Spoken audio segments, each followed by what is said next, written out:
अपना सबके मिथिला संस्कार पर स्वागत करै छी।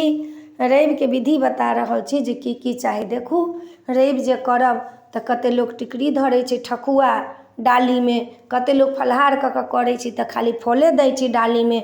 लेकिन फलो जे देबै तऽ पान सुपारी अक्षत अहाँके देबही पड़त, कनिको ने कनिको अन्न तऽ देबही पड़ै छै।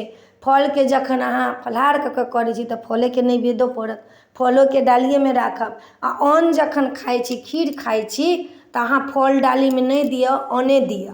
आ कते लोग खीर खा लै छै फले के डाली करै छै, सेहो होइ छै। आब अपन अपन बात भऽ गेलै। लोग पहिलका लोग पंडित से पूछै छलैया, लोग सब शास्त्र देखलक तखन काज केलक। लेकिन आब तऽ लोग के अपन अपन मनमाना भऽ गेलैया। अन्न खाइ छी तऽ अन्न दियौ डाली में, आ अन्न नहीं खाइ छी फल खाइ छी तऽ फले दियौ डाली में, तऽ फले के नैवेद्य पड़त। आब कते लोग करै छै जे खीर के नैवेद्य दऽ दै छै आ डाली में फल दऽ दै छै, तऽ आब सेहो होइ छै।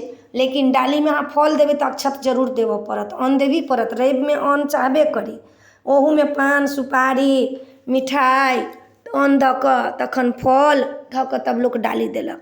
आ ओना खजरी टिकरी सब ठकुआ सब धऽ कऽ जे देबै तऽ ओहू में पान सुपारी मिठाई फल केरा सेब सब लोक धऽ कऽ तखन देखै छी अर्घ देलक कहि कऽ।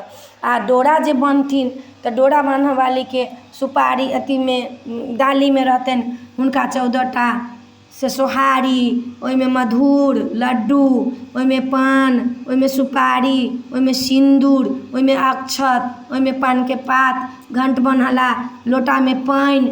रविओ जे करथिन से हाथ उठा कऽ घंट बन्हाइ छै तऽ लोटा में पान सुपारी अक्षत फूल सब धऽ कऽ आ तखन अहाँके जे सोपाइ छी कहि कऽ आर हाथ उठला के बाद तखन अबै छै तब माटि के पूजै छै, गोबर के पूजै छै। कहै छै 6 महीना के भार हमर उतरलै, आब अनुना करैत रहब तऽ अनुना के नाम कहबै।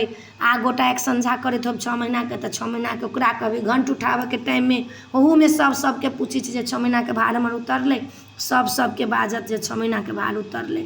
आ खीर के लोक अपन एक संझा केलक, केरा तेरा धऽ के एक संझा केलक, नैवेद्य देलक। लोक 7 ठमन नैवेद्य सूर्य के पड़ै छै, 7 ठमन नैवेद्य देलक।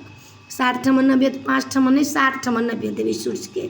5 ठमन नैवेद्य तो लोग धऽ दै छै जे 5 ठमन नैवेद्य धर, लेकिन 7 ठमन सूर्य के नैवेद्य पड़ै छै, 7 ठमन सूर्य के नैवेद्य देव।